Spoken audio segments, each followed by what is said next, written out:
In just a couple of days, families will be in full costume and hitting the streets for Halloween. There are a few things you want to do to ensure a fun and safe time for everyone. And with advice, we're joined by Mary Jo Ola over at the Middleton Police Department. Hello there.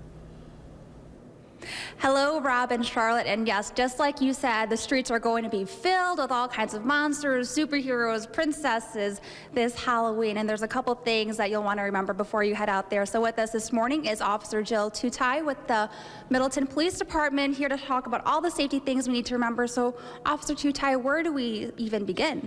Well, I think one of the most important things is to start off with the kids' costumes.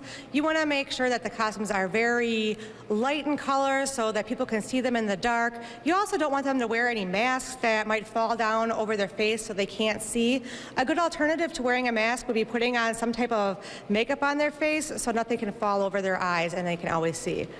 Now, looking at this mask we have here, this wolf one looks pretty hindering for your vision, but what about something like this awesome Jason mask? It looks like you'd be able to see, but are there any other safety risks that might come with it? Yeah, you may be able to see better with that one, but still, if it doesn't fit correctly, it can still fall down over your eyes so that your kids can't see and they could fall and hurt themselves. And what about the props that some kids might have, like weapons, fake knives? Well, if the kids are going to have any type of weapon with their costume, I suggest that they're made out of cardboard or something that's very flimsy, so if they fall down, they wouldn't hurt themselves or somebody else with it.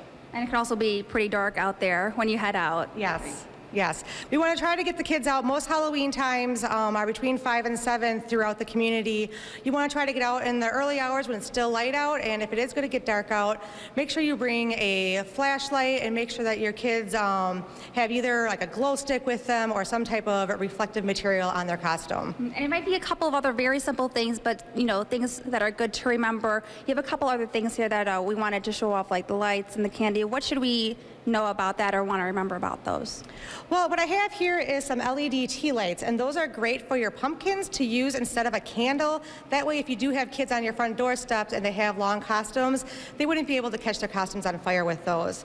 And a note about the candy, the kids will be getting lots of candy. Parents, make sure that you tell them to wait until they get home and check over all the candy before they have any.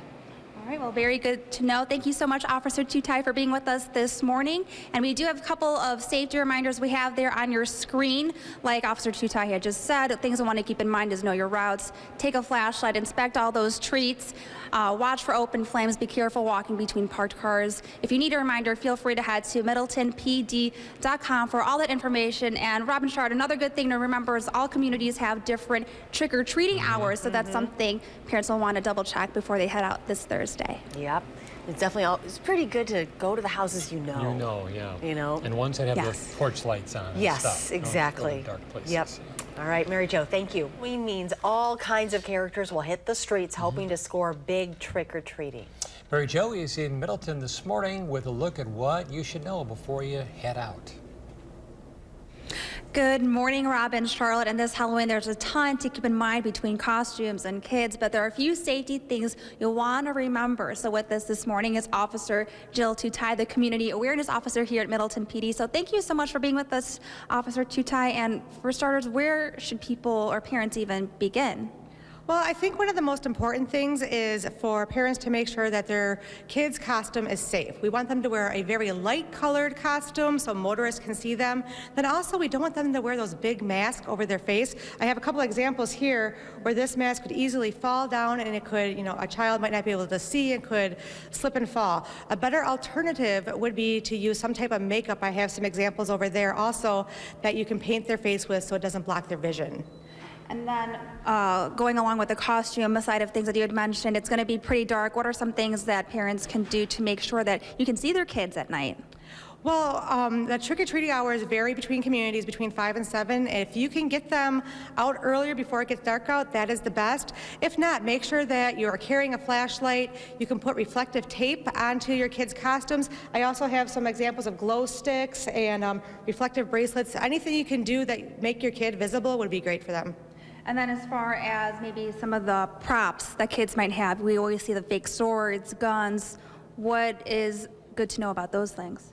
Well, if your child is going to have some type of weapon with their costume, please make sure that it's made out of foam or cardboard that's very flimsy so they couldn't fall and get hurt with it. So something like this is obviously a harder plastic, so this would be a no-no. Exactly, that would not be a good idea because they could fall and hurt themselves with that. And we do have some candles out here. What is unique about these candles? What makes them safe? Well, these are LED candles, and there is no actual flame on them. You could put these in your pumpkin. So if a child comes up to your porch and they have a lawn costume on, there's no way that they would be able to catch on fire. Okay, so this is all really great for when people head out trick-or-treating. Real quickly, Officer Tutai, what can people do to make maybe their home safe when they welcome trick-or-treaters? Well, when they welcome trick-or-treaters, it's great to make sure you have your porch lit up, take any obstacles out of your yard so kids can't fall over them, and make sure that if you are going to be handing out candy that you turn your lights on so that people know that they can approach your house. All right, well, all very good to know. Thank you so much, Officer Tutai, for being with us this morning. And we have a couple of Halloween safety tips right there on your screen. So again, just like she said, make sure you know your route, bring a flashlight, inspect your candy for sure when you get home, as well as, obviously making sure that you're aware of your surroundings. You can check middletonpd.com for all that information, just in case you missed it. Robin and Charlotte, again, a lot to remember before you head out this Thursday. Yep, and we were saying earlier, go to the houses that you know. Yeah. Go to If that's places you know. possible. Yes. All right, thank you.